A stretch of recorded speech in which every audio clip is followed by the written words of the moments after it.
لطيفا بخلقه يا عليما بخلقه يا خبيرا بخلقه ألطف بنا يا لطيف يا عليم يا خبير يا لطيفا بخلقه يا عليما بخلقه يا خبيرا بخلقه ألطف بنا يا لطيف يا عليم يا خبير يا لطيفا لم يزل ألطف بنا فيما نزل إنك لطيف لم تزل ألطف بنا والمسلمين يا لطيفا لم يزل ألطف بنا فيما نزل إنك لطيف لم تزل ألطف بنا والمسلمين يا لطيف لم يزل ألطف بنا فيما نزل إنك لطيف لم تزل ألطف بنا والمسلمين جزى الله عنا سيدنا محمدا صلى الله عليه وآله وسلم خيرا جزى الله عنا سيدنا محمد صلى الله عليه وآله وسلم ما هو أهله جزى الله عنا سيدنا محمد صلى الله عليه وآله وسلم خيرا جزى الله عنا سيدنا محمد صلى الله عليه وآله وسلم ما هو أهله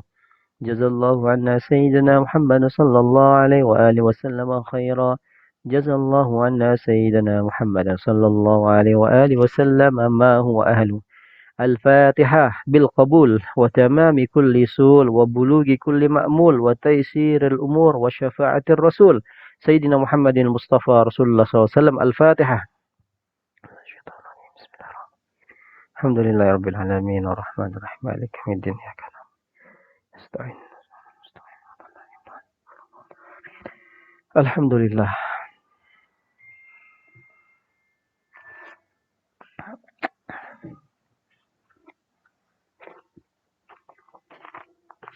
بسم الله الرحمن الرحيم السلام عليكم ورحمة الله وبركاته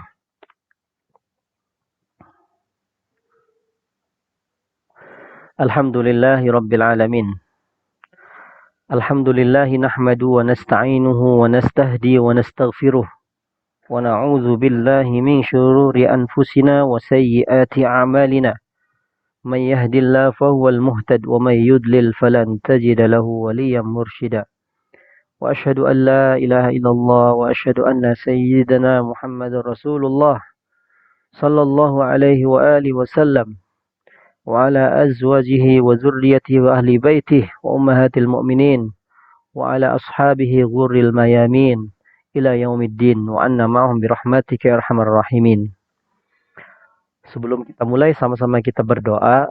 Semoga niat kita thalabul ilmi, mempelajari kajian fikih nikah pada pagi hari ini, Allah berikan pemahaman, Allah berikan futuhat, kecerdasan, Allah berikan taufik supaya kita bisa mengamalkannya, dan Allah tambah selalu ilmu-ilmu Allah untuk kita menemani hidup kita di dunia ini sebagai bekal menuju akhirat.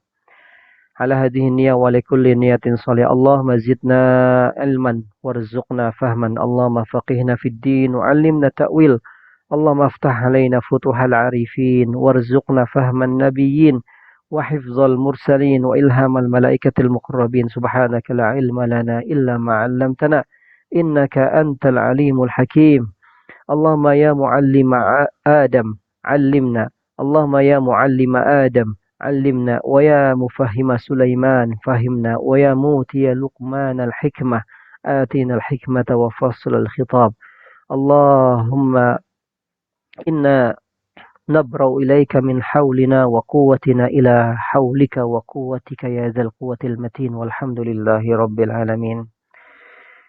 Segala puji bagi Allah Subhanahu wa taala yang telah memberikan kepada kita semuanya nikmat sehat walafiat, dan Allah berikan kepada kita taufik, kejayaan, pertolongan, ma'unah kepada kita di pagi hari ini, sehingga kita digerakkan oleh Allah, dibimbing oleh Allah menghadiri kajian fikih. Insya Allah semoga Allah memberikan kita manfaat. Amin ya rabbal alamin. Sebelum kita mulai, ada baiknya juga kita kirim Al-Fatihah kepada pengarang kitab ini, karya Al-Imam Taqiyuddin Abi Bakrin bin Muhammad Al-Husaini Al-Hisni Ad-Dimashqi Asy-Syafi'i, ulama yang mengarang kitab Kifayatul Akhyar di pada zaman abad ke-9 Hijriah. Beliau tinggal di kota Damaskus yang kitab Kifayatul Akhyar ini terkenal di bumi Nusantara dan seluruh dunia.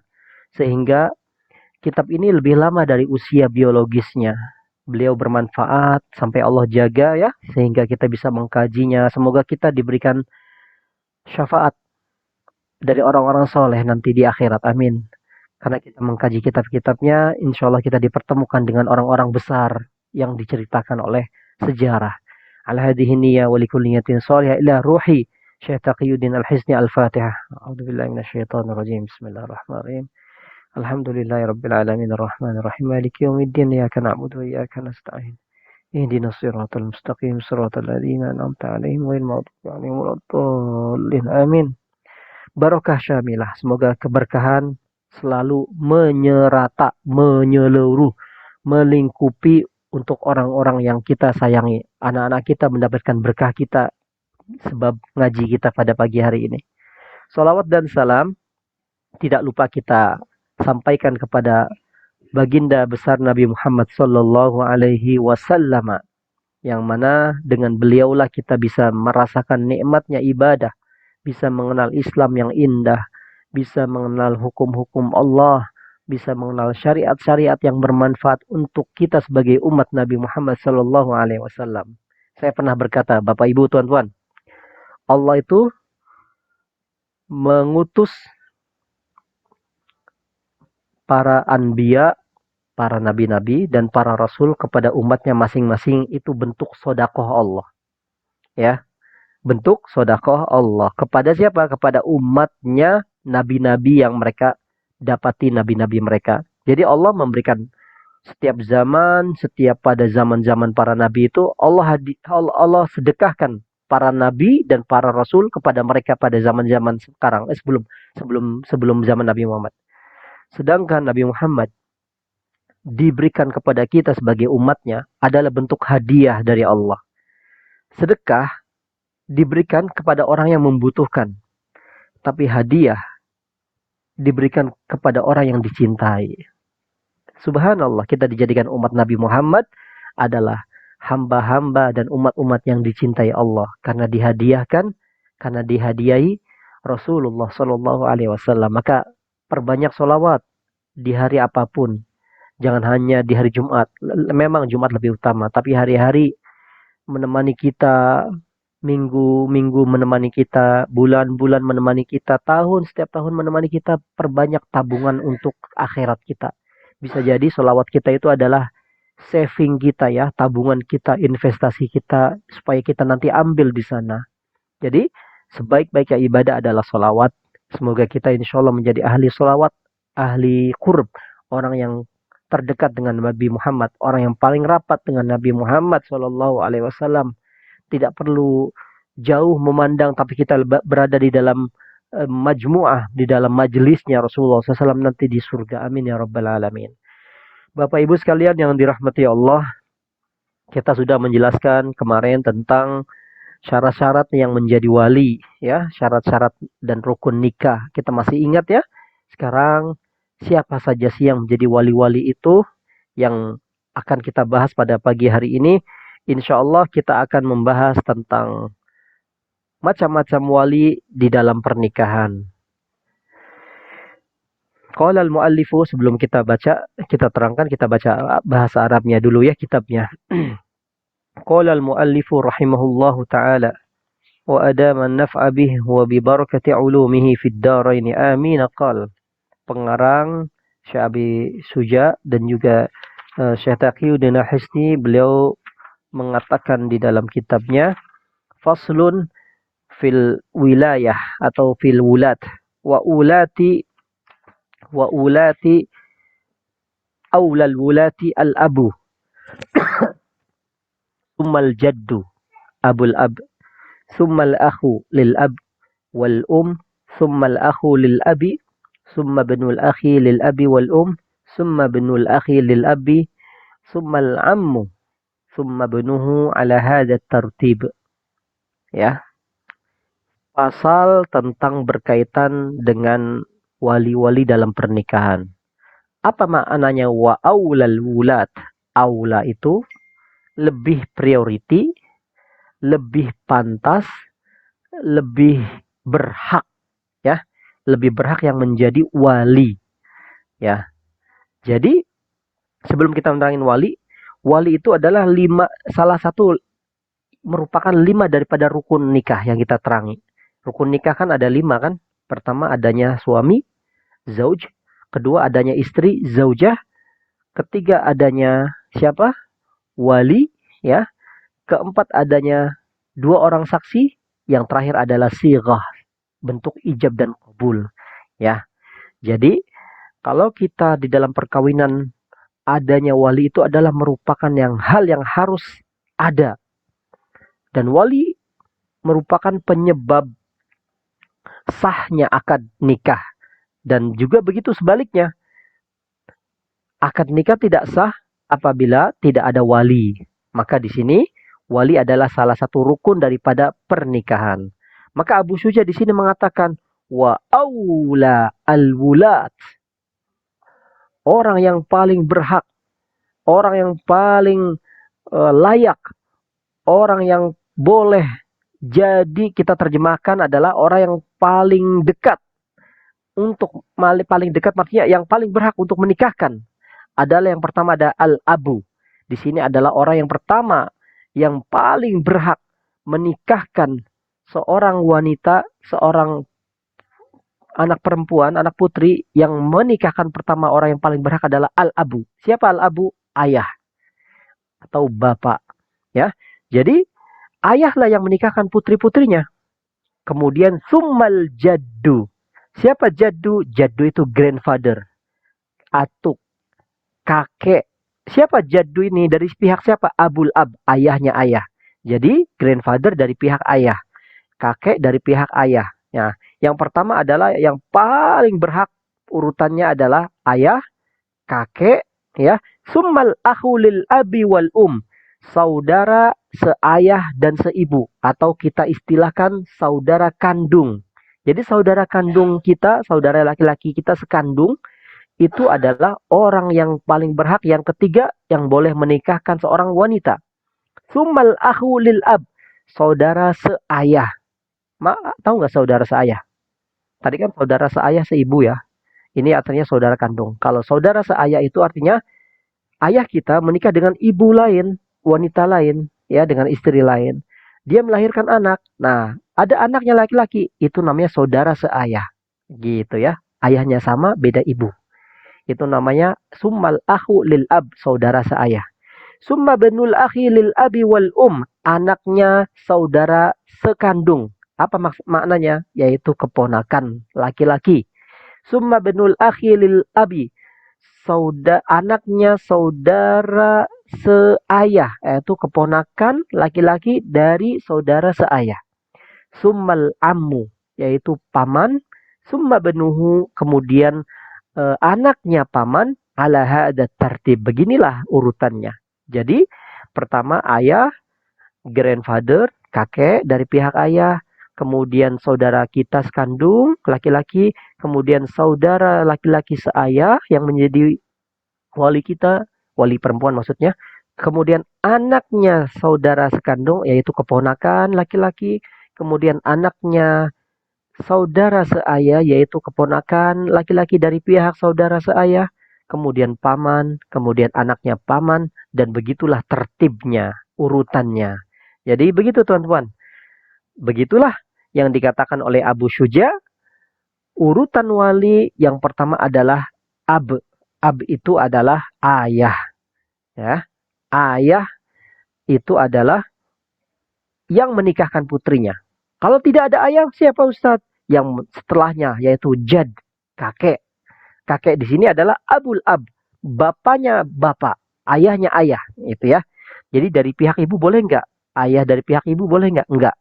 Di sini tidak termasuk grandfather dari pihak ibu, tidak boleh menjadi wali, ya. Jadi berarti ayahnya ibu atau kakeknya dari pihak ibu tidak termasuk wali bagi seorang wanita yang mau menikah. Sehingga dia tidak berhak untuk menikahkan. Pihak kakek atau grandfather dari pihak ibu nggak boleh menikahkan, karena dia bukan termasuk wali. Kemudian summal akhlil ab wal saudara sekandung. Nah ini saya terangin ke bahasa sini ya. Ya, saudara sekandung. Summal akhlil ab wal saudara sekandung. Ini kalau madhab Syafi'i seperti ini. Setelah ayah ada saudara sekandung. Itu yang menjadi wali bagi seorang perempuan. Putra boleh nggak dimasukkan ke dalam susunan wali? Di dalam madhab Syafi'i, di sini memang kalau kita tengok terkait dengan wali di kalangan 4 madhab terjadi ikhtilaf yang sangat besar. Ya, jadi putra laki-laki nggak boleh menjadi wali, walaupun di situ ada perbedaan atau ikhtilaf yang sangat besar. Ya, jadi anak laki-laki di sini nggak termasuk. Summal akhlil ab, saudara seayah. Jadi setelah saudara sekandung, kalau tak ada, turun ke bawah, saudara seayah. Ya, jadi berikutannya seperti itu, saudara seayah. Summa ibnul ahlil ab wal kemudian anak saudara sekandung. Artinya apa? Keponakan laki-laki dari saudara laki-laki sekandung. Jadi kalau ayah tak ada, kakek tak ada, saudara sekandung laki-laki nggak ada, saudara laki-laki seayah nggak ada keponakan laki-laki, anaknya saudara kandung laki-laki ini, jadi keponakan ya, itu yang berhak menjadi wali kalau di atasnya tidak ada. Kemudian kalau ini nggak ada 5 ini semuanya keponakan laki-laki dari saudara laki-laki seayah. Nah ya, anaknya saudara laki-laki seayah. Ini yang menjadi wali setelahnya. Kalau 6 ini tidak ada, maka menjadi paman dari saudara ayah yang menikahkan menjadi wali. Kalau tidak ada, anak laki-laki dari paman. Nah itulah urutannya yang diatur oleh madhab Syafi'i yang ditulis oleh Al-Imam Abu Syuja rahimahullahu ta'ala. Ya, begitu tuan-tuan, Bapak Ibu sekalian yang dirahmati Allah. Jadi itulah urutan, sifatnya urutan. Selama yang masih berlaku itu masih ada, yang 8 ini masih ada, wali yang sesudahnya tidak berhak menikahkan seorang wanita. Seperti itu. Jadi yang diutamakan 8 ini dulu. Ayah, kakek, saudara kandung laki-laki, saudara laki-laki seayah, keponakan dari saudara kandung, keponakan dari saudara seayah, kemudian paman, kemudian anak laki-laki dari paman, ya. Maka dari itu kata Imam Abi Syuja mengatakan faidza udimat al-asobat. Ini asobat semuanya. Kalau tidak ada semuanya ini, yang 8 ini tidak ada, fal maula al-mu'tiq, maka al-maula al-mu'tiq ya, itu majikan yang membebaskan, yang memerdekakan, yang menjadi wali. Jadi kita sudah pernah bahas ya dalam ilmu waris yang sudah kita lepas dulu beberapa bulan yang lalu. Membahas ilmu waris bahwa majikan itu adalah asobah level 2. Kalau level orang yang berhak, yang wajib mendapatkan ilmu warisan tidak ada, maka level yang kedua adalah asobah level 2, yaitu al-maula al-mu'tik. Siapa al-maula al-mu'tik? Majikan yang membebaskan itu berhak mendapatkan warisan. Itu dalam ilmu warisan. Dalam pernikahan ternyata ada juga. Jadi dia dibahas setelah pernikahan. Summa asobatuhu. Kalau wali-wali dalam pernikahan yang 8 itu tidak ada, yang 8 ini tidak ada nih, yang 8 ini tidak ada untuk menikahkan seorang wanita, maka al-maula al-mu'tik itu adalah setelahnya. Majikan yang membebaskan, memerdekakan hamba sayanya. Summa asobatuhu, kemudian asobahnya. Urutannya sama ya. Jadi dari ayah sampai ke putranya paman sama urutannya, asobahnya si maula mu'tik, seperti itu. Summal hakim. Nah, di sini juga disebutkan summal hakim. Nah, kita baru bahas sekarang wali hakim. Kan kita di Nusantara sering dengar wali hakim, wali hakim. Siapa itu wali hakim? Jadi kalau tidak ada wulat yang terdekat, asobah yang terdekat, 8 ini tidak ada untuk menikahkan seorang wanita, kemudian al-maula mu'tik juga nggak ada, majikan yang memerdekakan, kemudian asobahnya, ayah dan anak paman juga tidak ada, asobahnya al-maula mu'tik, kemudian yang selanjutnya adalah waliul hakim. Wali hakim, ya. Kita terangkan. Jadi, inilah orang-orang yang berwenang.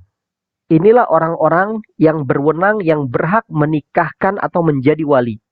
Apabila mereka sudah tidak ada, Bapak Ibu sekalian, Maka yang menjadi wali adalah tuan yang memerdekakan. Tadi saya bilang maula mu'tik. Kemudian berbagai asobahnya juga, asobahnya dari maula mu'tik.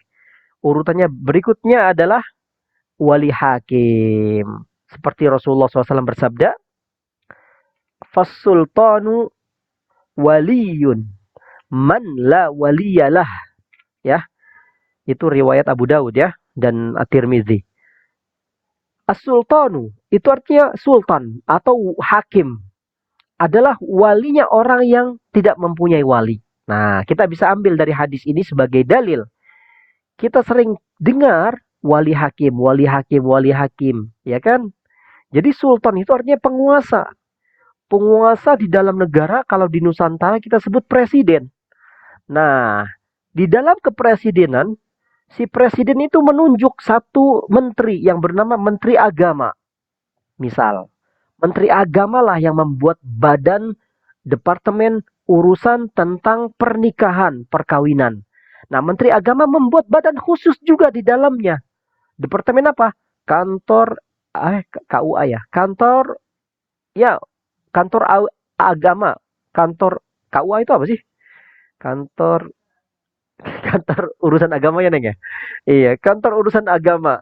Nah, gitu. KUA kalau di Indonesia kantor urusan agama. Jadi nggak sembarang, nggak seenaknya ustadz atau kiai atau ulama atau tokoh-tokoh jadi wali. Nggak boleh, nggak boleh, nggak boleh. Wali hakim itu hadir, ada syaratnya, dia harus ditunjuk oleh negara, oleh pemerintah. Ini wali yang sebenarnya. Jadi wali kayak ustadz atau kiai atau asal-asal tunjuk aja itu nggak ada itu, ya.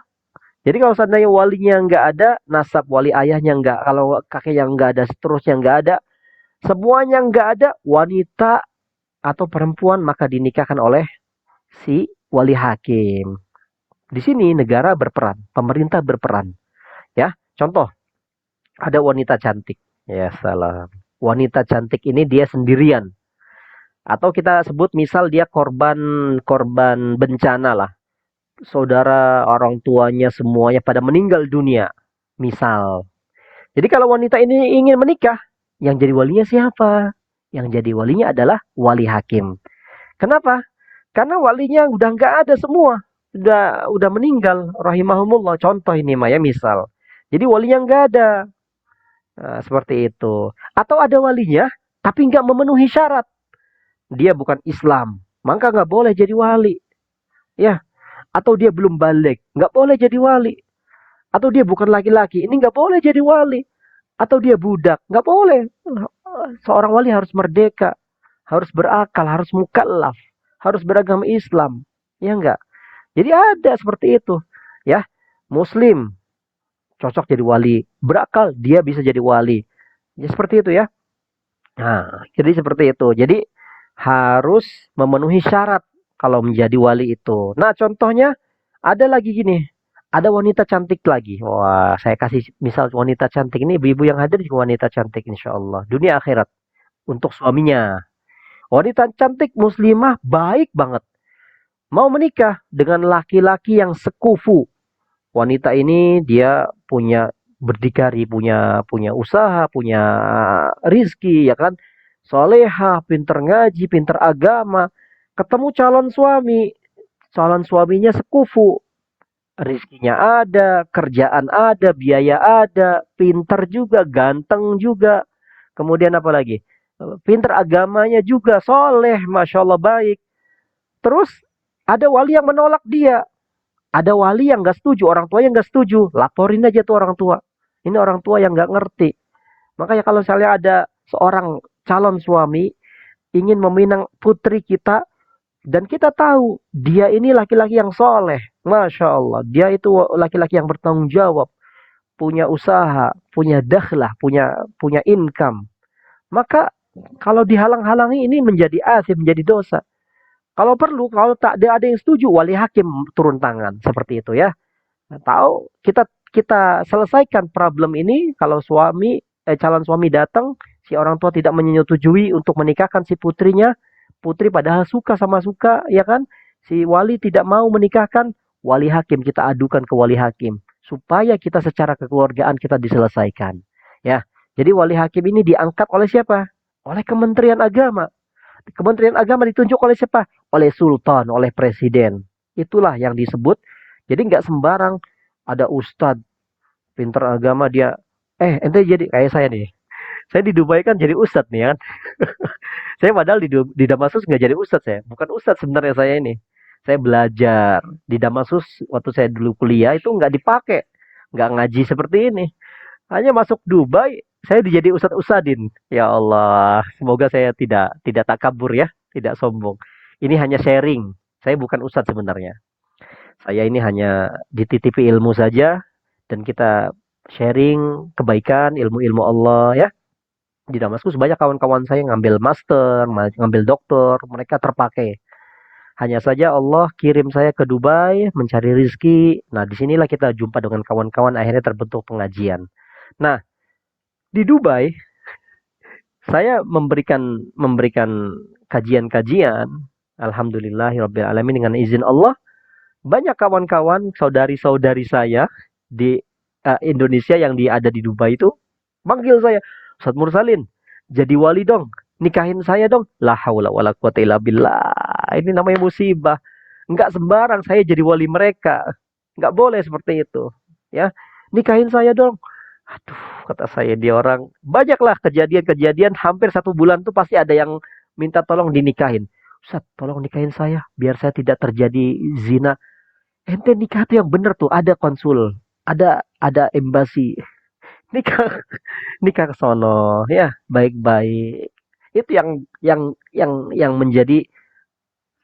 menjadi sebenar-benarnya nikah. Jadi diakui, tidak ada terzolimi seorang wanita pun. Jadi itu yang benar. Ya, tuan-tuan. Oke, kita lanjut ya. Ini sekilas saja cerita. Bapak Ibu, tadi wali sudah kita jelas ya. Sudah jelas ada 8. Kalau tidak ada yang 8 ini urutannya, ini harus berurut nih. Nggak ada ayah, harus kakek. Sampai anak laki-laki paman.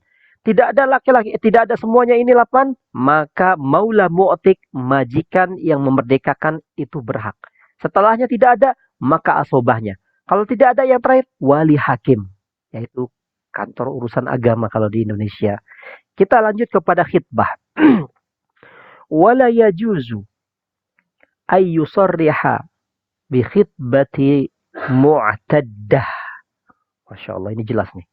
Wa yajuzu ayyu'arrida laha wa yankihaha ba'da inqidai iddatiha. Sekarang pembahasan tentang khitbah. Khitbah itu apa sih Ustaz?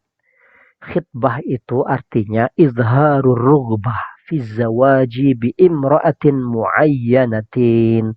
Izharur rughbah, menampakkan kesenangan. Fi zawaj, dalam urusan pernikahan perkawinan. Bi imro'atin muayyanatin, kepada seorang wanita tertentu. Kita kembali ke sini. Wala yajuz, tidak boleh. Tidak boleh artinya mengajak seseorang untuk menikah. Ini kita memasuki pembahasan tentang hukum khitbah. Hukumnya mengkhitbah. Tidak boleh untuk menyatakan yusorrih. Nih, wala yajuju ayyusorrih. Yusorrih itu clear, jelas, to the point. Tidak boleh seseorang laki-laki dengan jelas, dengan lugas, dengan clear, to the point untuk mengkhitbah seorang wanita mu'tadah. Apa makna mu'tadah? Apa artinya mu'tadah? Wanita yang masih di dalam kondisi masa iddah. Nah, jadi nggak boleh nih. Ada laki-laki dia mau meminang, melamar, mengkhitbah wanita yang dalam kondisi masa iddah, itu dilarang. Nggak boleh. Dengan jelas nggak boleh. Ya, ini di sini kita terang ya. Khitbah itu ada 2 macam, tuan-tuan. Khitbah itu ada dua macam. Khitbah meminang dengan sharih, meminang atau melamar dengan jelas, to the point. Yang kedua, khitbah dengan ta'rid. Ta'rid itu kinayah, apa artinya sindiran. Jadi meminang dengan jelas, to the point atau sharih. Yang kedua, meminang dengan ta'rid atau kinayah, dengan sindiran. Ya. Nah, di sini jadi ternyata hukum-hukumnya ada. Wala yajuzu, enggak boleh dengan sore, dengan jelas mengucapkan dengan terang yusorih terkait dengan pinangan terhadap wanita yang menjalani masa iddahnya. Enggak boleh. Ini orang wanita nih, dia sedang menjalani masa iddah. Masa iddah itu kan ada 3 tuh, ya kan? Masa iddah seorang wanita itu ada 3. Pertama siapa? Dia ditinggal mati oleh suaminya. Yang kedua siapa? Dia ditolak bain, tolak bain kubro, tolak 3. Tolak bain, raja'i lah, tolak 1, tolak 2. Dan yang ketiga tolak bain kubro, tolak 3, tolak raja'i, tolak yang bisa rujuk. Ya, ini terangin tuh. Masa iddah adalah masa menunggu seorang wanita setelah dicerai atau ditinggal talak. Rincian masa iddah, perempuan dicerai dalam kondisi tidak hamil, masa iddahnya ada 3 kali suci. Salah satu kuru, 3 kali haid, 3 kali tuhur.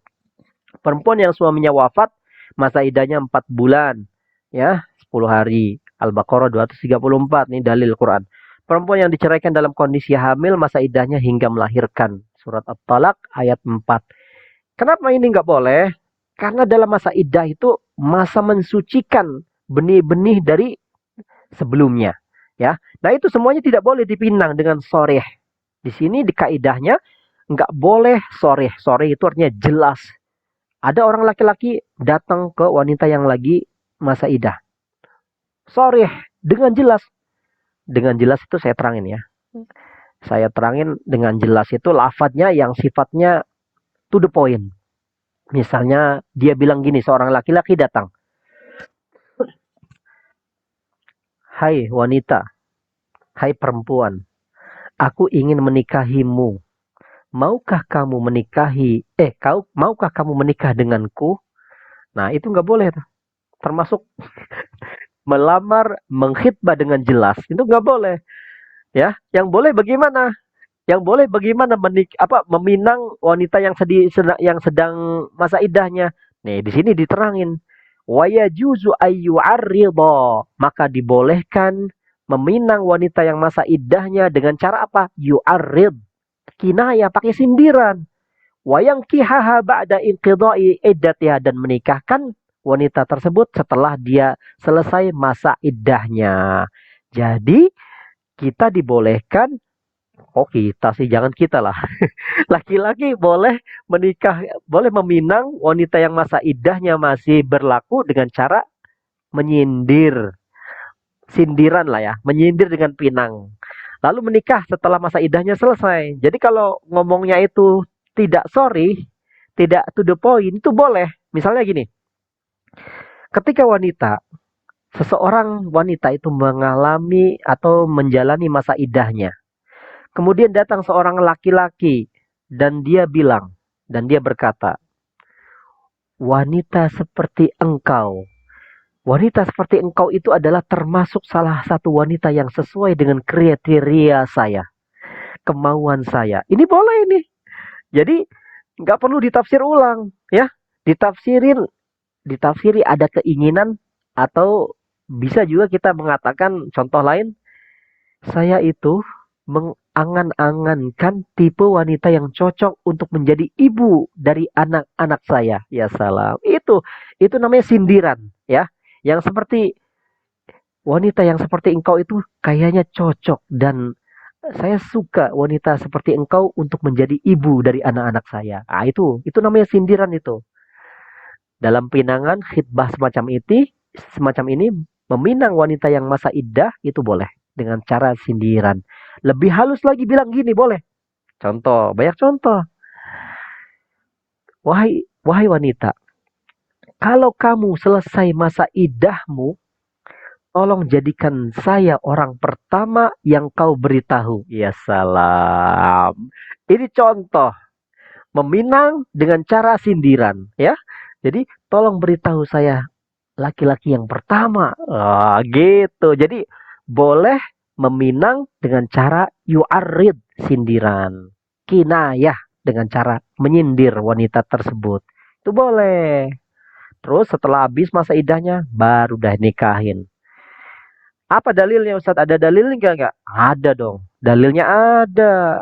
Dalilnya nih lihat ayat Allah Subhanahu wa taala dalam Al-Qur'an, "Wala junaha 'alaikum fima 'arradtum bihi min khitabatin nisa'i aw aknantum fi anfusikum." علم الله أنكم ستذكرونهن ولكن لا تواعدوهن سرا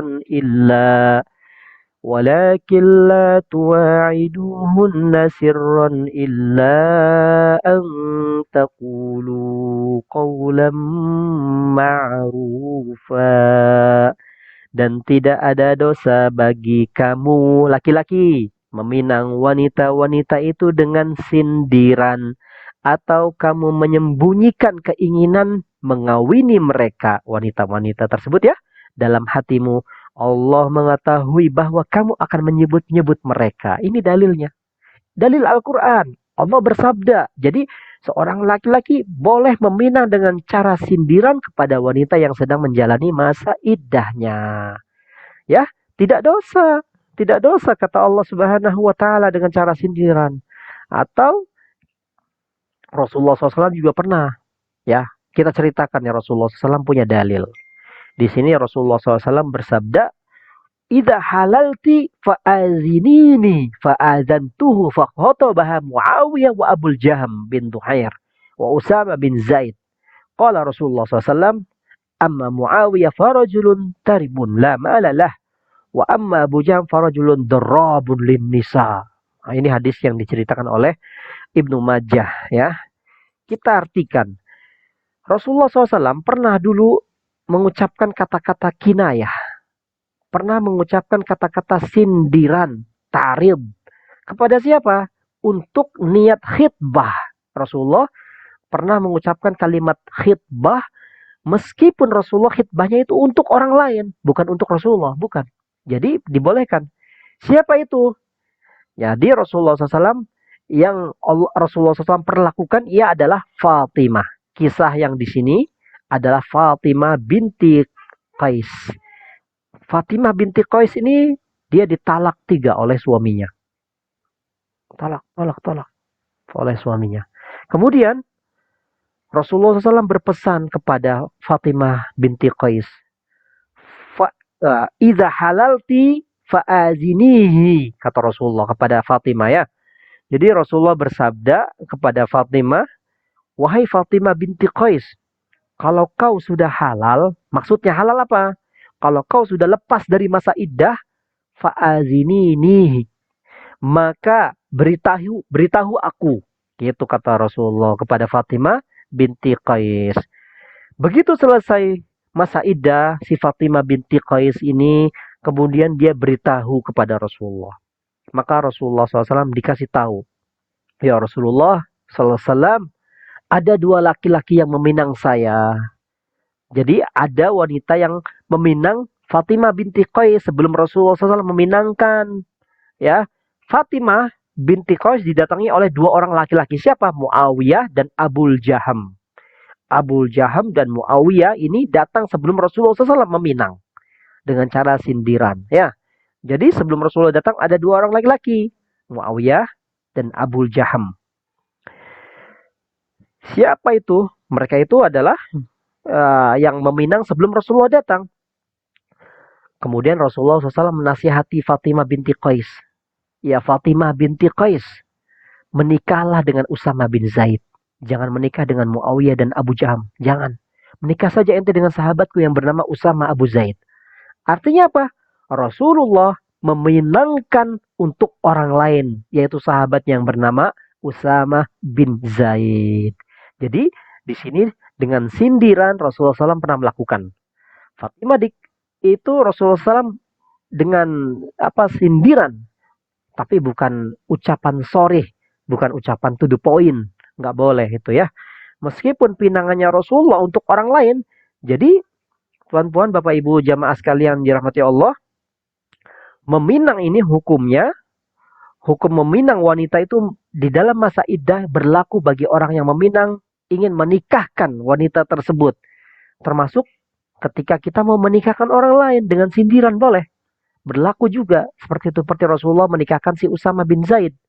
Jadi Rasulullah SAW mengatakan kepada si Fatimah binti Qais, "Iza halalti, kalau kau sudah halal, maksudnya sudah habis masa iddahmu, fa'azinini, maka izinkan aku." Nah, beritahu aku. Maksudnya Rasulullah ingin menikahkan dengan Usama bin Zaid. Ya, itu seperti itu. Dalil yang hadis dari Rasulullah SAW. Ini untuk wanita yang mengalami masa iddah. Beda dengan wanita yang bebas atau bukan kondisi masa iddah. Maka pinangannya boleh dengan sorih, boleh dengan kinayah. Tidak masalah. Kemudian setelah itu, Abu Suja menjelaskan. Wan nisa'u ala dorbain. Wanita itu ada dua macam. Ada dua macam wanita itu. Pertama, sayyibatun wa abkarun. Sayyibat ini tidak perawan. Wa abkarun, perawan. Orang banyak menjelaskan di sini sayyibat itu janda. Ya, ini abkar gadis. Tapi saya memaknai sayyibat itu lebih janda itu lebih umum ya. Tapi sayyibat di sini bisa perawan, bisa tidak perawan. Sayyibat itu artinya tidak perawan, wanita tidak perawan. Wa abkarun, gadis yang masih perawan. Gitu. Kita sekarang terangi wanita. Wanita itu yang perawan dan tidak perawan, bagaimana cara menikahkan? Si wali itu bagaimana cara menikahkannya? Abu Suja mengatakan, an-nisa'u dorbain. Wanita itu ada dua macam. Sayyibat wa abkar. Tidak perawan dan perawan. Jadi saya katakan, sayyib itu terjemahannya tepat bukan janda sebenarnya. Terjemahan yang tepat janda itu adalah aglabiyah. Aglabiyah itu secara umum, makna secara umum sayyibat. Tapi emang umumnya begitu. Tapi yang lebih tepat adalah wanita yang tidak perawan. Jadi ketika tidak perawan, mohon maaf ya, ini kita belajar fikih nih, kita harus vulgar. Jadi ketika tidak perawan, maka ini ada dua jalan. Wanita dia tempuh dengan cara yang halal yaitu pernikahan, wanita tidak perawan. Kalau sudah menikah dia tidak perawan, ya kan? Ataupun tidak halal dengan cara berzinahan, nauzubillah min dzalik. Ya. Jadi kalau pokoknya wanita tidak perawan dalam istilah fikih namanya sayyibat. Ingat-ingat ya. Wanita tidak perawan dalam istilah fikih namanya sayyibat. Lawan dari sayyibat apa? Abkar. Abkar itu adalah bikr. Jamak dari bikr. Apa artinya perawan? Abu Bakar Siddiq. Abu Bakar. Bakar itu bikr, gadis. Ayahnya anak gadis. Abu Bakar. Ya. Kenapa disebut demikian? Karena di sini ada kaitannya dengan hukum menikahkan dua orang wanita ini. Ya, kata Abu Syuja, fal bikru yajuzu lil abi wal jaddi ijbaruha 'ala nikahi. Wanita yang perawan atau gadis boleh seorang ayah dan kakek atau atuk atau grandfather ijbaruha, memaksanya untuk menikah, untuk menikahkan si wanita yang anak putrinya yang masih perawan itu. Maksudnya apa? Ini yang dinamakan dengan wali mujbir. Ya, siapa wali mujbir? Ab wal jad, ayah dengan kakek boleh memaksa seorang putri yang masih gadis atau perawan dipaksa nikah. Boleh. Tapi kita bahas sekarang secara detail. Ada syarat-syarat yang harus dipenuhi. Ada syarat-syaratnya kapan memaksakan wanita pernikahan itu tidak bisa kita pahami secara sekilas. Ini ada kaitannya dengan hak wanita, dengan hak putri yang masih gadis untuk dia punya hak memilih calon suami. Ini kasusnya seperti Sayyidah Aisyah ya. Sayyidah Aisyah radhiyallahu anha itu beliau dinikahkan di usia 6 tahun oleh Rasulullah SAW. Kemudian Rasulullah menjimainya umur 9 tahun. Ya, jadi Rasulullah menikahinya dalam keadaan bikr, masih belum maksudnya masih perawan. Maka pernikahan semacam ini artinya pernikahan dalam keadaan kondisi wanita itu belum bisa memilih untuk dirinya sendiri. Maka dilakukanlah oleh Abu Bakar, ayahnya, dalam hal seperti ini, ya. Jadi dibolehkan. Wasayyib la yajuzu tazwijuha illa ba'da bulughiha wa idniha. Sekarang wanita yang disebut oleh orang-orang banyak janda atau yang tidak perawan, ya. La yajuzu tajwijuha, tidak boleh menikahkan wanita tersebut kecuali kalau dia sudah masuk masa balik dan juga izin daripada wanita tersebut, wanita yang sayyib tersebut, ya. Berarti kita kaitkan dengan ba'da bulughiha. Sekarang kita kembali kepada pembahasan wali. Bapak Ibu sekalian, shallu ala nabi. Wali itu kedudukannya adalah pelaksana akad nikah dan wajib harus adanya. Ya, baik itu untuk menikahi perempuan yang sudah dewasa ataupun yang masih kecil, baik gadis maupun janda. Ya, itu arti yang secara umumnya. Karena Rasulullah SAW pernah bersabda, la nikaha illa biwaliyin. Tidaklah sah pernikahan tersebut illa biwaliyin, kecuali ada seorang wali.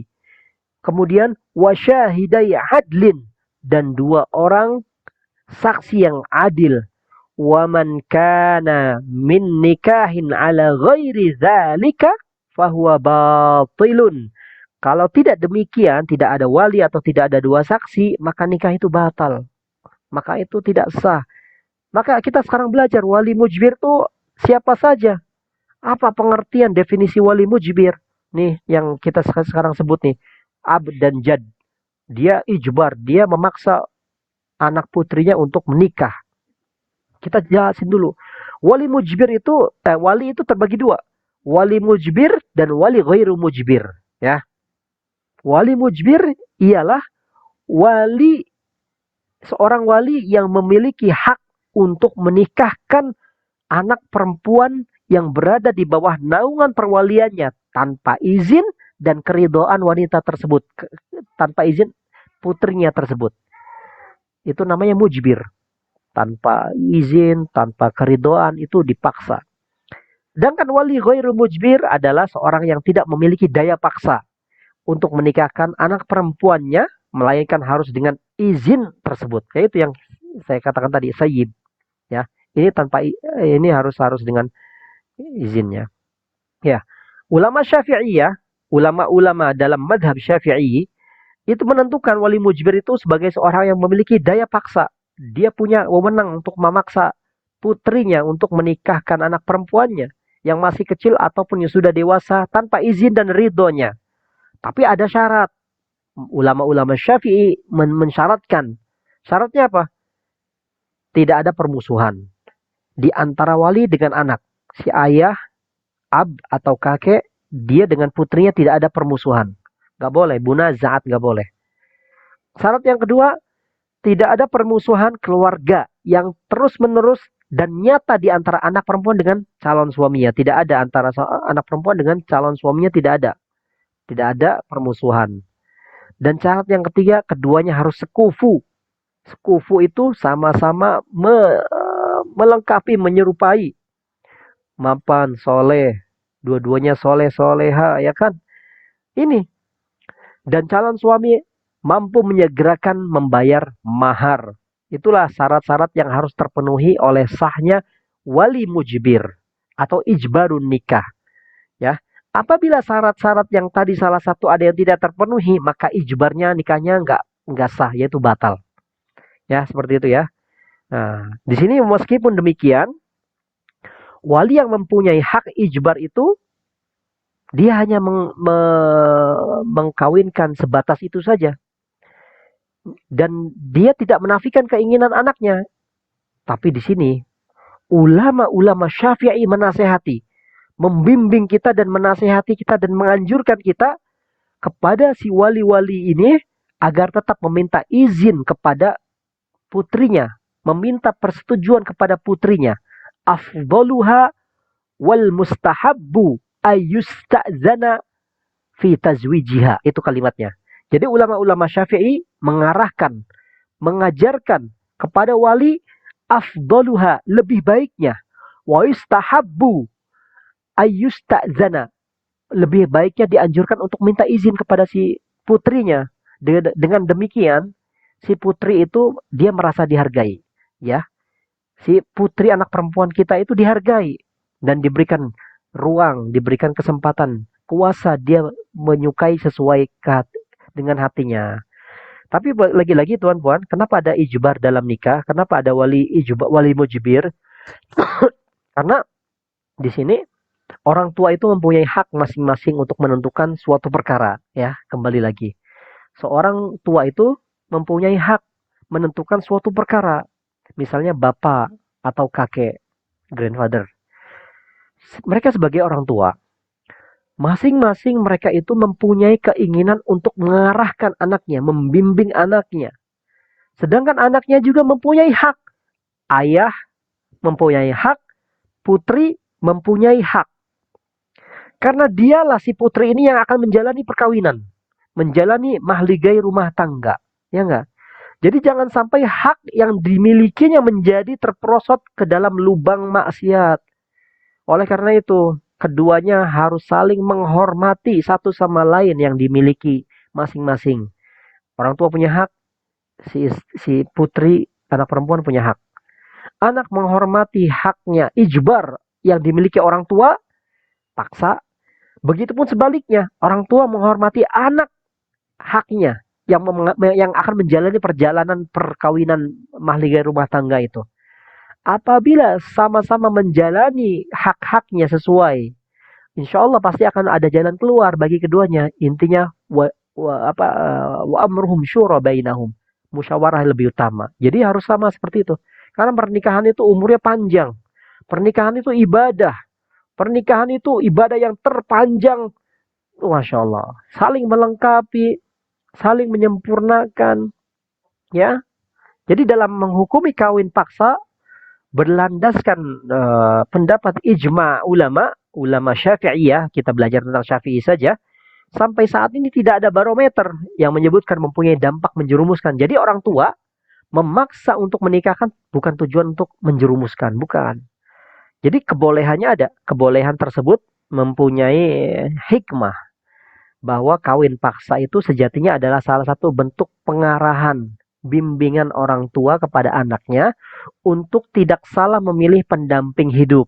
Wahai putriku, ini calon suamimu yang insya Allah menuntunmu ke surganya Allah. Nah itu. Jadi paksaan yang membimbing. Seperti itu boleh. Ya. Karena seorang wanita juga harus menghormati hak ijbarnya orang tua. Tahu orang tua itu mungkin dia punya arahan melihat calon suami yang begitu soleh, bertanggung jawab, sayang, menciptakan sakinah mawaddah warahmah, ya. Karena perkawinan itu tujuannya adalah ibadah muatan yang di dalamnya ada ketenangan, ketentraman, sakinah. Makanya ada dalamnya cinta, ada dalamnya mawaddah, kasih sayang. Maka sebisa mungkin orang tua memilihkan yang terbaik untuk buah hatinya, untuk putrinya. Ya, begitu yang diterangkan di dalam menikahkan seorang putri. Jadi dibolehkan memaksa, tapi dengan syarat harus menghormati hak seorang wanita. Bapak Ibu sekalian, di sini saya ada kita cukupkan pembahasan wali, ya. Di sini juga ada sih pembahasan tentang musoharoh, mahram. Kita sekarang kan lagi masih pembahasan wali ya. Sekarang mahram. Mahram itu siapa sih? Kita bahas tentang mahram dulu ya, mahram. Sebelum kita menjawab pertanyaan kawan-kawan. Ada pertanyaan dari kawan-kawan yang masuk dari minggu lepas. Sekarang kita habisi dulu mahram. Al-muharramat, al-mahramat. Mahram-mahram itu siapa sih? Mahram-mahram itu beda muhrim dengan mahram. Muhrim orang yang sedang ihram, haji maupun umrah. Kalau mahram adalah orang-orang wanita-wanita yang diharamkan untuk kita nikahi. Ya, mahram itu adalah orang yang tidak boleh kita nikahi. Maka di dalam ini Al-Quran sudah menjelaskan kepada kita semuanya tentang siapa saja yang menjadi mahram kita. Para ulama di sini mengklasifikasikan menjadi mahram ada dua. Mahram mu'abbad, mahram yang selama-lamanya haram untuk dinikahi, dan mahram mu'aqqad, mahram yang sementara tapi kita bisa menikahinya. Nah, itu ada dua tuh. Mahram ada dua. Mahram mu'abbad sama mahram mu'aqqad. Mahram mu'abbad, abad selamanya. nggak boleh dinikahi selamanya. Mahram muakkad, mahram yang boleh dinikahi ketika mahramnya sudah tidak berlaku lagi. Nah, ini saya terangin yang awal pertama. Mahram mu'abbad itu siapa, Ustaz? Mahram mu'abbad itu karena sebab-sebab mahram mu'abbad tidak boleh dinikahi. Di situ diterangkan di dalam tafsir Al-Quran ya, surat An-Nisa ayat 19 ayat sampai ayat 24. Mahram mu'abbad itu terbagi tiga. Ada tiga bagian mahram mu'abbad. Mahram mu'abbad pertama penyebabnya adalah mahram bin nasab. Bin nasab itu artinya apa? Dengan keturunan. Ya, pertama mahram mu'abbad ada tiga. Mahram bin nasab, mahram yang diharamkan karena keturunan bin nasab. Yang kedua mahram bir rodoah, karena saudara persusuan, satu susu.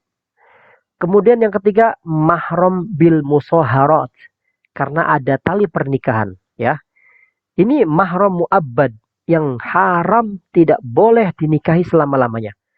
Bin nasab, keturunan. Bir rodoah, saudara sepersusuan. Yang ketiga bil musoharoh, tali pernikahan. Kita terangi satu-satu. Mahram mu'abbad yang pertama bin nasab. Siapa saja yang menjadi diharamkan karena keturunan, yaitu nasab. Ada 7 orang. Al-um, ibu kandung.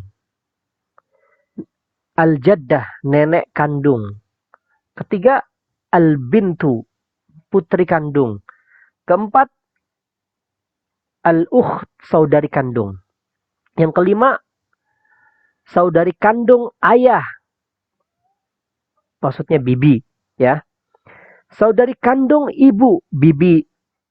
Kemudian yang keenam, putri saudari kandung. Ya, keponakan. Putri saudari kandung. Putri-putri nggak boleh kita nikahi. Ya, itu adalah bin nasab. Artinya mahram yang selama-lamanya tidak boleh dinikahi. Kemudian yang kedua mahram bil mahromat. Yang kedua adalah bir rodoah, yang karena saudara sepersusuan. Juga merupakan mahram mu'abbad, mahram yang haram dinikahi selamanya. Saudari sepersusuan nggak boleh dinikahi. Ya, mahram seperti mahram nasab. Seperti mahram nasab. Jadi saudari sepersusuan itu sama seperti saudari atau saudara mahram bin nasab kedudukannya.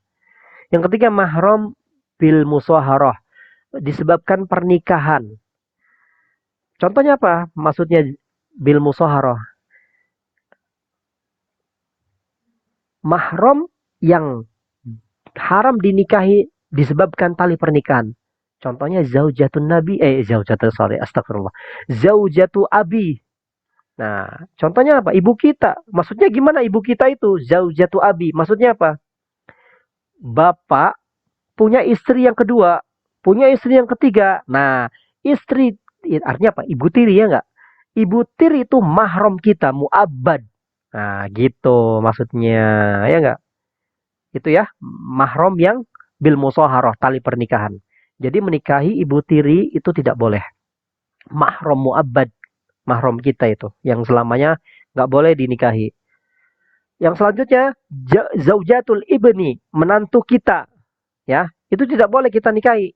Maksudnya istri anak. Nah, itu maksudnya. Nggak boleh. Itu mahram mu'abbad bil musaharah. Kemudian, ummu zaujah, ibu dari istri kita. Ya, artinya ibu mertua. Nggak boleh kita nikahi. Itu namanya al-mu'abbad bil musaharah. Mahram yang nggak boleh dinikahi dari tali pernikahan. Bintu zaujah, maksudnya apa? Jadi kalau ada laki-laki menikahi janda, dan janda itu mempunyai anak perempuan, ya, anak wanita lah. Maka dalam hal ini menjadi mahram mu'abbad. Bapak menikahi anak tirinya nggak boleh. Kalau bapak ibunya sudah berhubungan itu juga syaratnya, ya. Gitulah namanya mahram mu'abbad. Bin nasab karena keturunan, birdoa karena sepersusuan, bil musaharah, tali pernikahan. Sekarang kita terakhir menerangkan tentang mahramat karena mahromat muakkad, mahram muakkad. Mahram muakkad itu siapa sih? Saudari ipar. Contoh, kita, no, ya, contoh lah, jangan kita. Seseorang menikahi si wanita. Wanita ini meninggal, tapi ada adiknya perempuan. Nah, si seorang ini menikahi adiknya istrinya. Istrinya karena sudah meninggal atau dicerai, ya kan? Dia menikahi, kalau di istilah di Indonesia, turun ranjang. Ya, Indonesia namanya turun ranjang itu. Ya, kalau bahasa Jakarta, orang Jakarta turun ranjang. Seorang menikahi wanita. Wanita itu meninggal. Kemudian ada adik perempuannya, dinikahinya lah. Nah, itu, ya, boleh. Jadi itulah mahram muakkad. Wallahu alam bisawab. Ini semuanya diatur ya dalam Islam. Kenapa diatur dalam Islam? Sebab dulu bermula pada zaman jahiliyah, zaman dahulu, ketika bapaknya itu meninggal, seseorang meninggal bapaknya, maka seolah-olah ibunya itu sudah menjadi warisan. Nah, ini zaman dahulu, zaman jahiliyah, Bapak Ibu teman-teman.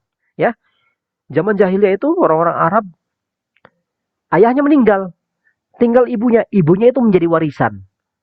Kalau mau mereka nikahi. Oh, jahiliyah lah, tau lah ente jahiliyah bagaimana. Kalau mereka nggak mau menikahi, mereka lepas nikahin orang lain. Seolah-olah wanita zaman itu nggak ada harganya sama sekali. Maka datang Islam mengangkat harga marwah seorang wanita, masya Allah. Wanita dimuliakan karena datang Islam. Dibuatlah klasifikasi mahram. Begitu ya. Bapak Ibu sekalian, dari sini kita jawab pertanyaan kawan-kawan. Pertanyaan pertama, akad nikah, Ustadz, tanpa menyebut mahar. Ini ada pertanyaan dari kawan-kawan ya. Akad nikah, tapi dia tidak menyebutkan mahar. Sah nggak dalam nikahnya? Kan di Indonesia atau di Nusantara kan, saya nikahkan putriku denganmu dengan mahar berapa gram mas kawin tunai. Nah, saya terima nikahnya. Nah, itu kan disebut maharnya. Di sini nggak disebut. Apa jawabannya? Sebelum kita menjawab pertanyaan jamaah ini, kita perlu sadari bahwa sebenarnya mahar itu, saya katakan lagi, bukan termasuk rukun daripada nikah. Ya, rukun nikah sudah kita jelaskan kemarin kan. Zauj, zaujah, sirah, ijab kabul, wali, dan juga syahidai adlin, dua orang saksi yang adil. Mahar tidak tersebut dalam rukun ataupun syarat. Ya, jadi mengapa demikian? Jumhur ulama dalam hal ini, ulama-ulama mazhab menyepakati kedudukan mahar, perkara mahar dalam nikah itu sebenarnya bukan sebagai rukun dalam sebuah pernikahan. Dan juga bahkan bukan menjadi syarat dalam pernikahan mahar itu. Apa yang menjadi dalil? Surat Al-Baqarah ayat 236. La junaha alaikum in talaqtumun nisaa ma lam tamassuhunna aw tafridu lahunna fariidah. Tidak ada kewajiban membayar atas kamu jika kamu menceraikan istri-istri kamu sebelum kamu bercampur dengan mereka dan sebelum kamu menentukan maharnya. Nah, di sini diambillah kesimpulan sebagai dalil para ulama, jumhur ulama, majority ulama, bahwasanya mahar itu bukan bagian daripada syarat dan rukun juga bukan.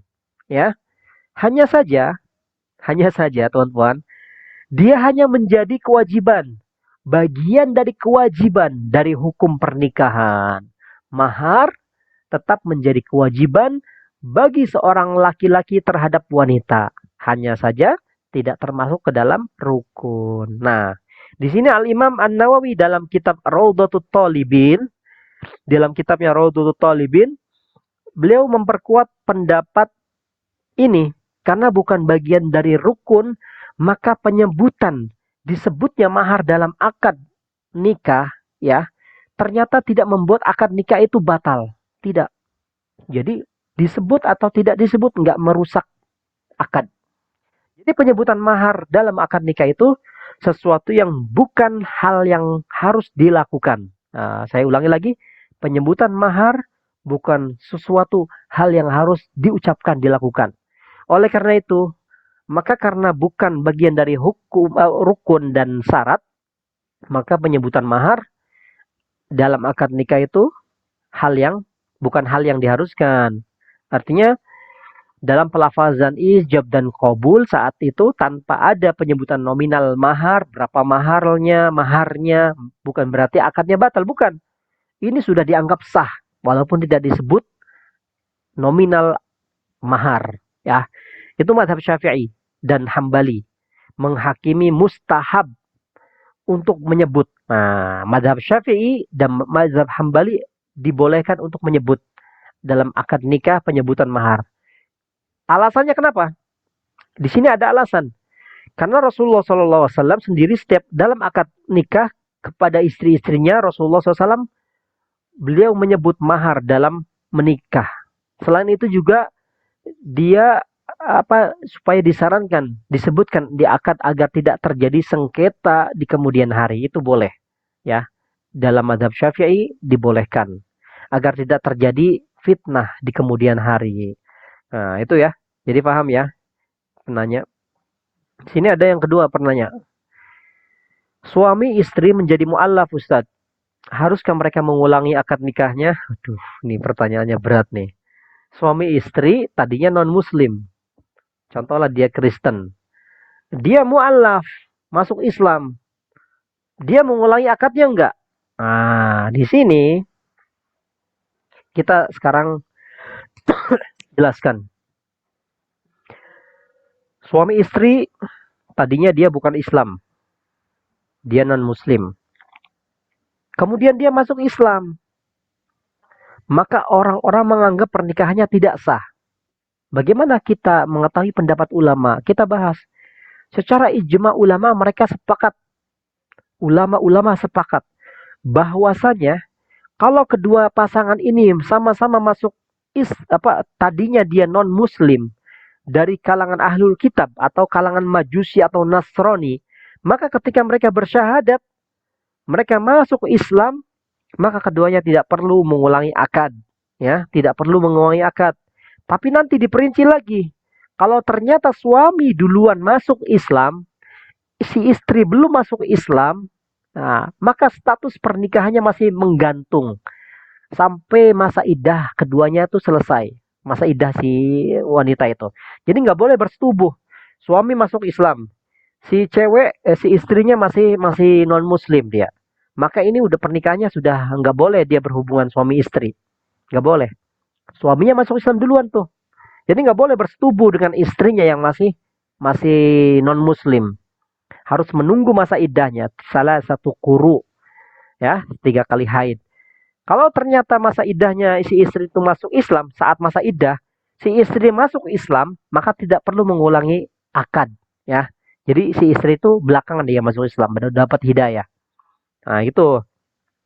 Kalau seandainya setelah dia habis masa iddah, 3 bulan habis kemudian si istri masuk Islam, dalam hal ini mereka harus memperbaharui akadnya. Nah, itu dalam pandangan ulama. Jadi si istri kalau dia dalam masa iddah dia masuk Islam, nggak perlu mengulang akad.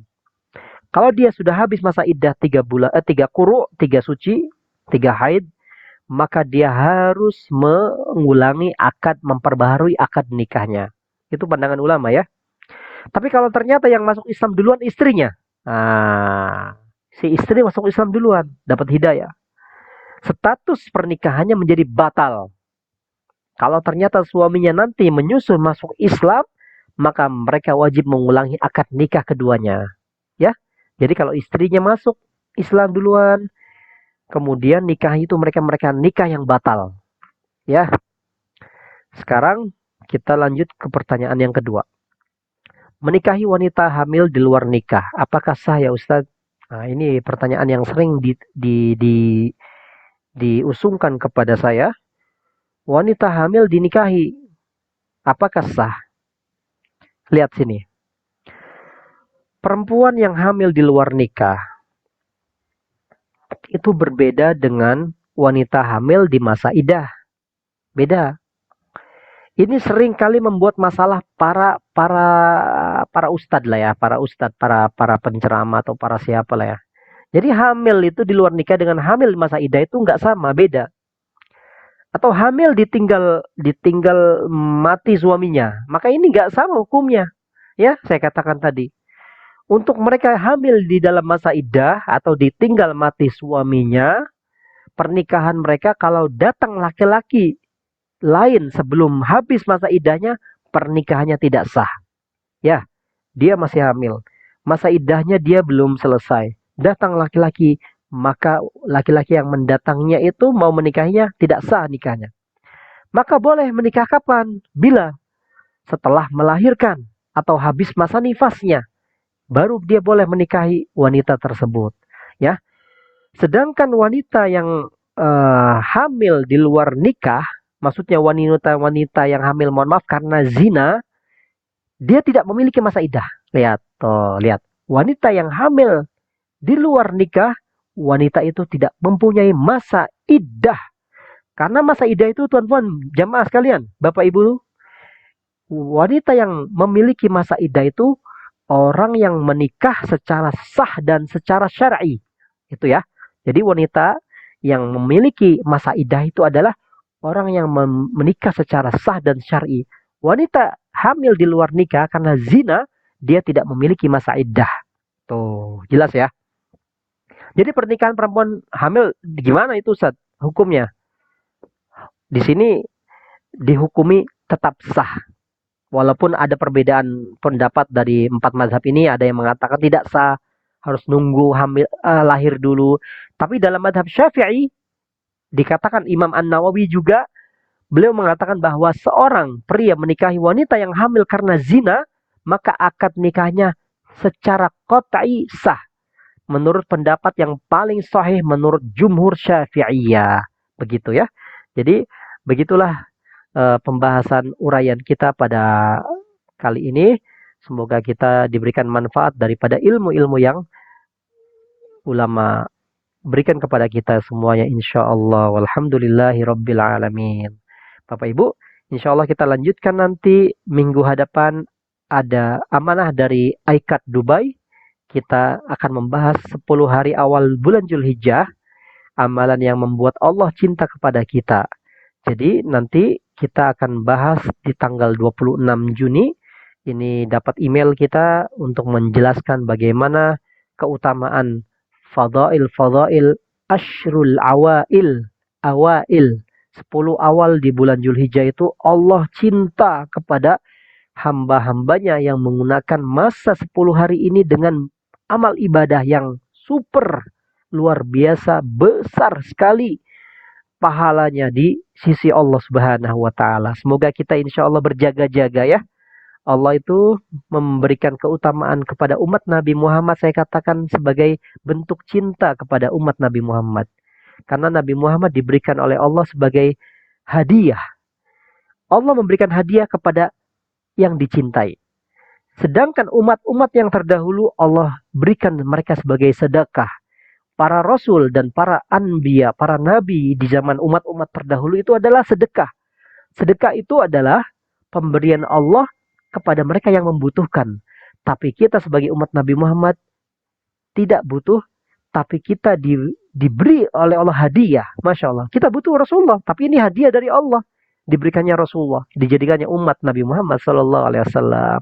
Insya Allah kita akan menghadapi bulan depan, minggu depan pembahasan tentang kajian tentang 10 hari awal bulan Zulhijjah, yang mana kita insya Allah di sini kita akan bahas bagaimana sih, apa aja amalan yang harus kita lakukan mengisi 10 awal ini. Bagaimana Allah cinta banget sampai Rasulullah SAW menyebutkan afdalu ayyamillah, sebaik-baiknya hari Allah. Masya Allah, lihat, sebaik-baiknya hari Allah. Tidaklah ada hari-hari yang mana amalan soleh di dalamnya lebih dicintai. Artinya apa? Kita harus mesti tahu nih. Menjadi catatan penting dalam hidup kita. Allah sudah bagi kita bulan Rajab. Kita lalui.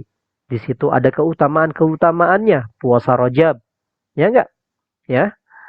Di situ Rasulullah SAW diberikan keistimewaan Isra Mi'raj. Allah beri kita malam nisfu Sya'ban. Di situ ada malam-malam yang mulia, malam yang mana Allah Subhanahu wa taala menurunkan malaikatnya dan mengganti takdir-takdir kita insyaallah dengan yang baik. Amin. Dan juga Allah hadiahkan kita Ramadan 1 bulan yang lalu full Allah berikan kita madrasah sebagai pencuci dosa kita. Semoga Allah terima amal ibadah kita dan dosa-dosa kita sebagai mana lahir bayi ketika baru lahir Aidul Fitr, suci kembali. Aid kembali, a'ada yu'idu minal a'idin. Semoga kita termasuk orang yang kembali, wal faizin, dan orang-orang yang mendapat kejayaan, wal mutaqabbilin. Apa lagi? Wa tijaratan lan tabur, kita mendapatkan perniagaan, perdagangan dengan Allah yang tidak pernah rugi. Ya, semoga kita insyaallah diberikan oleh Allah juga Syawal selesai, Sittatu Syawal sebagai puasa yang satu dahar, satu masa, dan Allah sekarang berikan di depan kita. Sekarang kita jalani hari-hari mulia yaitu bulan haram Zulqa'dah dan bulan hadapannya insya Allah tepat pada tanggal berapa ini? Tanggal berapa nih? Jumat, ya kan? Bertepatan tanggal 1 Zulhijjah itu hari Jumat. Nanti kita puasa Arafah nanti tanggal 8 Juli. 8 Juli itu hari Jumat. Masya Allah. Tahu nggak Bapak Ibu? Hadirin jamaah sekalian. Jumat kita bertepatan dengan Arafah, hari Arafah, wukuf Arafah itu dinamakan Haji Akbar. Hajinya Rasulullah. Hajjah wada, haji perpisahan Rasulullah. Jadi kalau Arafah bertepatan dengan hari Jumat, itu dinamain Haji Akbar. Subhanallah. Lihat tuh, lihat ya. Kalau kita bertepatan Arafah di hari Jumat, nih di hari Jumat tuh, 8 Juli itu bertepatan dengan 9 Zulhijjah. Itu Arafah. Di sini kemuliaan berkumpul.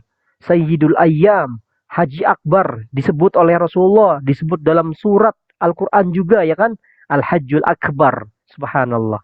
Semoga Allah menolong kita, membantu kita menjalani ibadah-ibadah mulia ini sebagai bekal untuk kampung akhirat kita insyaallah. Walhamdulillahi rabbil alamin.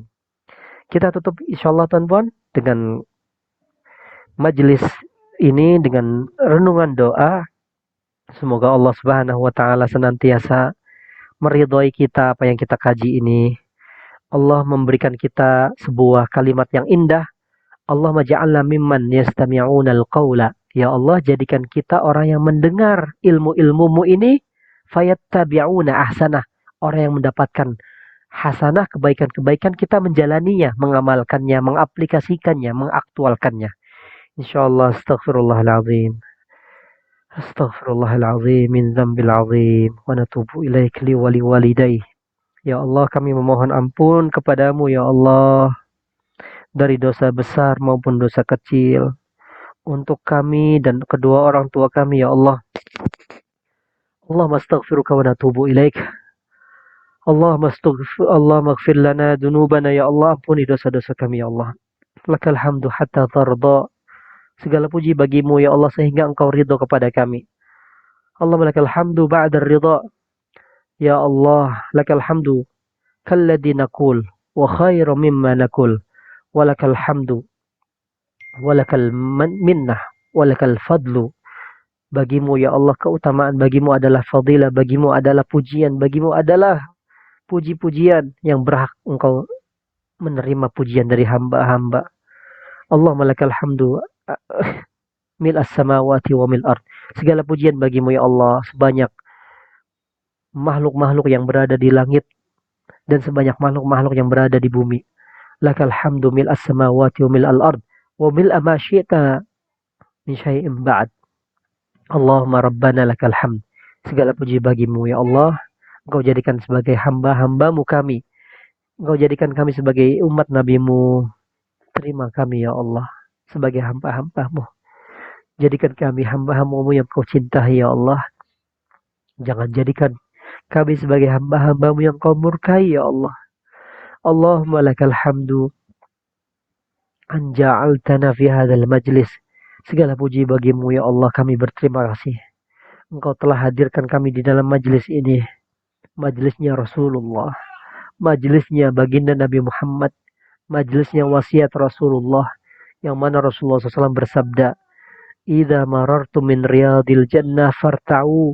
Jika engkau melewati satu majlis, maka duduklah bersama dengan mereka.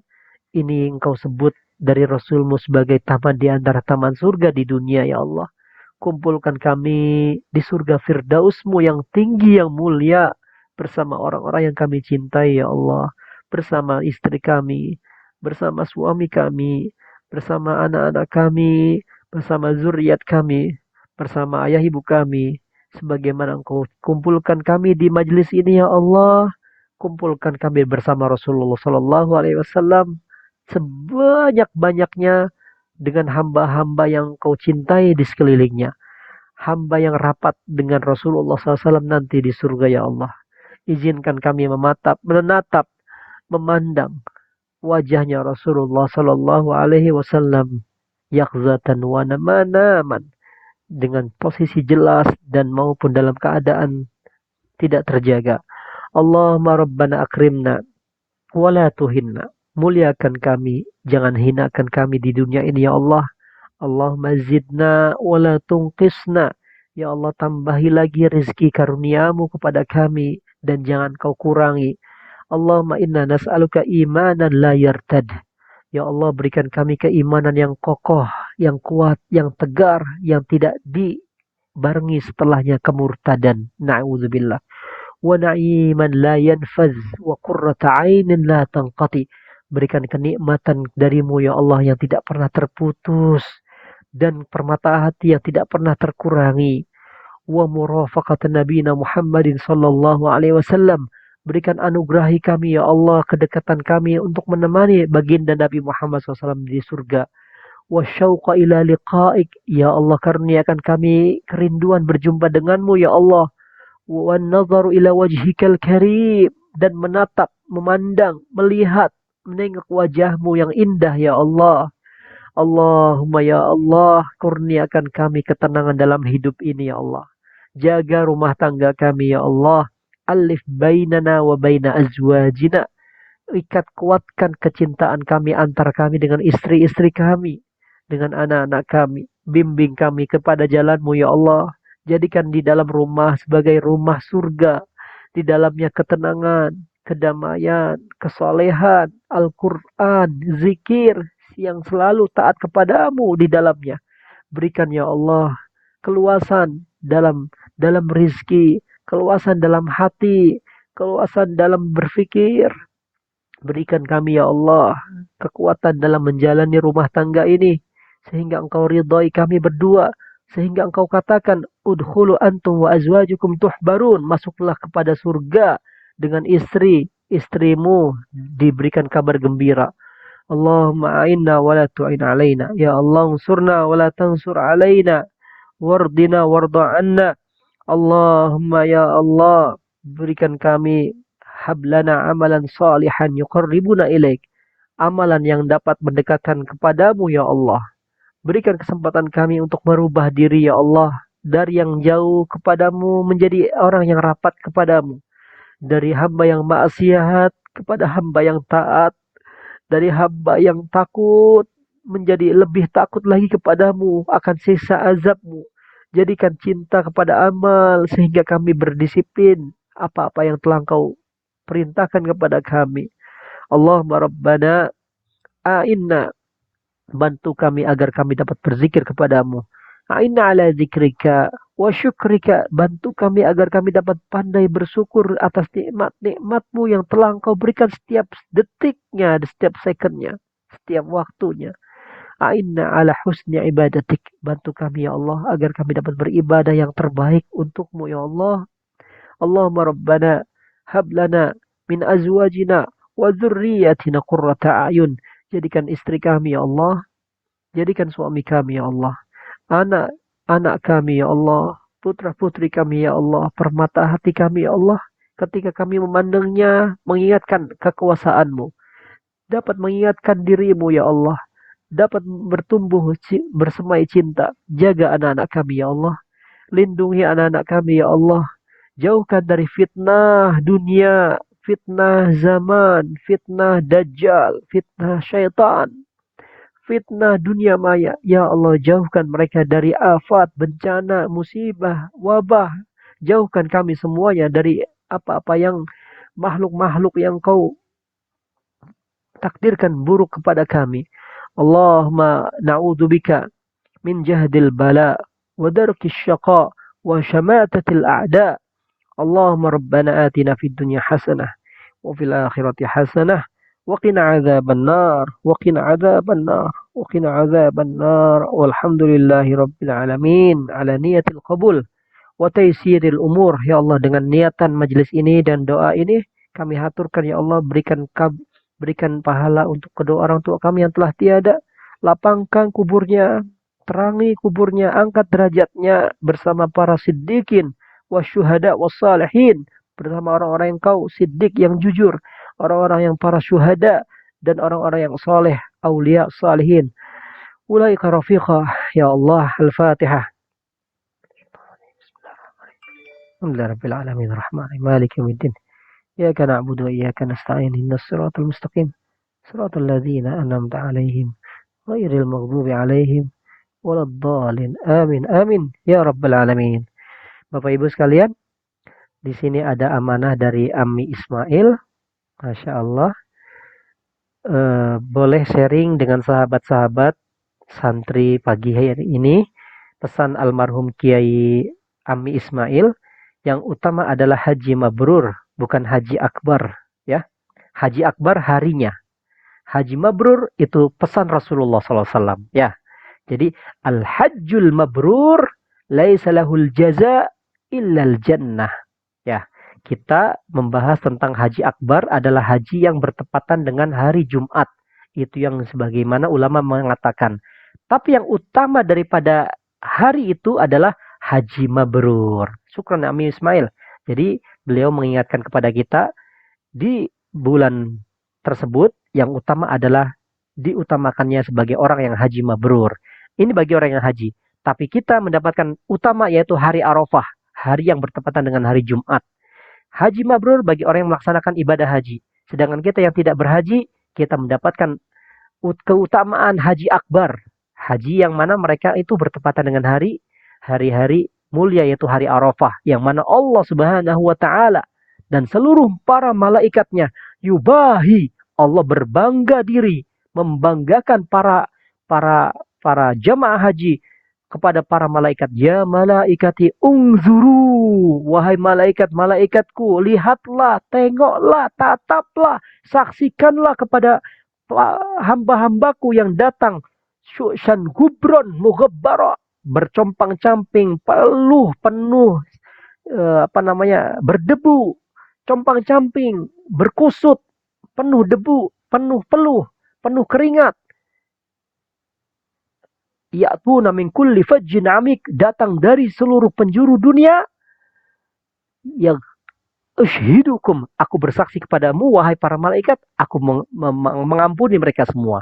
Semoga mereka yang haji diberikan haji mabrur. Amin ya rabbal alamin. Kita doakan semoga kita yang tidak berhaji Allah dapatkan pahala haji. Kita dapatkan pahala kita bermabit. Kita dapatkan pahala kita bermina. Kita dapatkan pahala bertawaf. Amin ya rabbal alamin. Kita mendapatkan pahala-pahala puasa di hari Arafah. Walhamdulillahi rabbil alamin. Para hujaj harus berusaha sedaya upaya untuk mendapatkan haji mabrur. Ini adalah hantaran sharing dari Ammi Ismail bagi jamaah yang haji atau orang tuanya, saudaranya yang diberikan rizki haji, berikan mereka support supaya mereka konsentrasi untuk hajinya mendapatkan predikat mabrur, karena mabrur itu adalah laisa lahul jaza, tidak ada balasan dari Allah kecuali jannah, surga. Semoga Allah berikan mereka semuanya yang Allah takdirkan mereka diberikan haji pada tahun ini. Allah jadikan mereka hujjajul abrar. Amin ya rabbal alamin. Dan kita menjadikan orang-orang yang mendapatkan berkah dari doa-doa mereka yang berada di kesempatan haji. Dan kita yang belum haji, Allah karuniakan kita insya Allah sebelum wafat. Dan kita tidak perlu memaksa karena haji itu man istata'a ilaihi sabila, bagi siapa yang mampu. Semoga kita insya Allah berdoa dengan keras, usaha yang keras dengan doa. Semoga Allah takdirkan kita untuk terbaik mendapatkan predikat haji insya Allah di dunia sebelum kita wafat. Amin ya rabbal alamin. Tidak ada yang mustahil bagi Allah ya. Tidak ada yang mustahil bagi Allah. Jika Allah berkehendak, bainal kaf wan nun kun fayakun. Allah itu punya sebab. Kalau kita banyak berdoa di waktu mustajab, mungkin Allah hantar. Wah, ini doa saya. Dulu saya seperti itu. Dulu saya waktu kecil saya doa. Waktu saya pesantren, mondok, saya doa. Ya Allah, kawan ustadz-ustadz pada kuliah di Timur Tengah ya. Di Al-Azhar, di Mesir. Sehingga mereka ini pelajar-pelajar dengan haji itu mudah. Alhamdulillah, saya doa Allah kirim saya ke Damaskus. Saya tahun 2003 sampai 2009 nggak bisa haji. Karena saya itu blacklist. Semua pelajar nggak boleh mendapatkan resident visa, iqomah. Karena ada salah satu pelajar dari church-nya, mereka ini berbuat gaduh, menembak jenderal, akhirnya kita semua pelajar syar'i yang menuntut ilmu agama di blacklist, nggak boleh. 2010 ada amnesti. Amnesti itu pemutihan. Orang-orang yang blacklist diputihkan namanya. Akhirnya saya memberanikan diri ke imigrasi. Nama saya hitam, blacklist. Coba putihkan. Akhirnya saya diputihkan, alhamdulillah. 2010, ternyata 2003 sampai 2009 doa saya di dalam sujud, ya Allah, doa tahu nggak doa mau haji? Allahumma rzuqna ziyarah baitikal mu'azzam wa rasulikal mu'azzam fi hadzal 'am wa fi kulli 'am bi ahsanil ahwal. Itu doa dari 2003 sampai 2009 saya amalin setiap sholat sujud terakhir dalam rakaat. Saya doa terus, Allah marzuqna ziyarah baitikal mu'azzam wa rasulikal mukarram fi hadzal 'am wa li kulli 'am bi ahsanil ahwal. Itu doa bersanad dari guru-guru saya. 2010 Allah buka pintu haji, saya daftar haji, alhamdulillah haji. Gratis lagi dari Damaskus, pakai 2 bus bersama kawan-kawan. 2011 saya dijadikan untuk mutawif, pembimbing jamaah haji dari Embasi Indonesia di Damaskus. Itulah karunianya kalau kita doa yakin kepada Allah, Allah antar doa kita. Tidak tahu kapan di waktu yang tepat. Makanya jangan berputus asa. Wala tai'asu mir rauhillah. Jangan putus asa dari doa dan harapan kepada Allah Subhanahu wa taala. Allah akan beri doa kita entah besok, entah akan datang, entah dijadikan sebagai pemberat di timbangan kita di hari akhirat kelak. Kita tutup majelis ini, insyaallah. Syukran Ami Ismail, nafa'anallah bi'ulumik, atas sharingnya. Kita bukan predikat haji akbarnya, tapi ingat haji mabrurnya, ya. Itu perlu diingat kepada para jamaah haji, dan kita insyaallah mendapatkan pahala di hari Arafah insyaallah, dan 10 awal bulan Zulhijjah mendapatkan kemuliaan dan dibantu oleh Allah memperbanyak amal. Bismillahirrahmanirrahim. Rabbana anfa'na bima 'allamtana, Rabbi 'allimna alladhi yanfa'una, Rabbi faqihna wa faqih ahlana wa qarabatin lana fi dinina, ma ahli al-qutri unsa wa zakar, Rabbi waffiqna wa waffiqhum lima tartadi qawlan wa fi'lan karama, warzuqil kulla halalan daima, wa akhilla atqiya'a ulama, نحظى بالخير ونكفى كل شر, ربنا أصلح لنا كل الشؤون, وأقر بالرضا منك العيون, واقضي عنا ربنا كل الديون, رب قبل أن يأتينا رسل المنون, واغفر واستر أنت أكرم من ستر, وصلاة الله تغشى المصطفى, من إلى الحق دعانا والوفا, بكتاب فيه للناس الشفاء, وعلى الآل الكرام الشرفاء, وعلى الصحب المصابيح الغرر. اللهم اهدنا بهداك واجعلنا ممن يسارع في رضاك ولا تولنا وليا سواك ولا تجعلنا ممن خالف أمرك وعصى وحسبنا الله ونعم الوكيل نعم المولى ونعم النصير ولا حول ولا قوة إلا بالله العلي العظيم وصلى الله على سيدنا محمد وعلى آله وصحبه وسلم والحمد لله رب العالمين يا ربنا اعترفنا بأننا اقترفنا وأننا أسرفنا على لظى أشرفنا فتب علينا توبة تغسل كل حوبة الله الله واستر لنا العورات وآمن الروعات واغفر لوالدينا اللهم آمين ربي ومولودينا والآل والإخوان وسائر الخلان وكل ذي محبة أو جيرة أو صحبة والمسلمين أجمع آمين رب فاسمع فضلا وجودا منا لا باكتساب منا بالمصطفى الرسول نحظى بكل سول صلى وسلم ربي عليه عد الحب وآله والصحب عدد طش السحب والحمد للإله في البدء والتناهي اللهم صل وسلم وبارك عليه وعلى آله اللهم صل على سيدنا محمد وأشغل الظالم بالظالمين اللهم صل على سيدنا محمد وأشغل الظالم بالظالمين وأخرجنا من بينهم سالمين يا الله وعلى آله وصحبه أجمعين صلى الله ربنا على نور المبين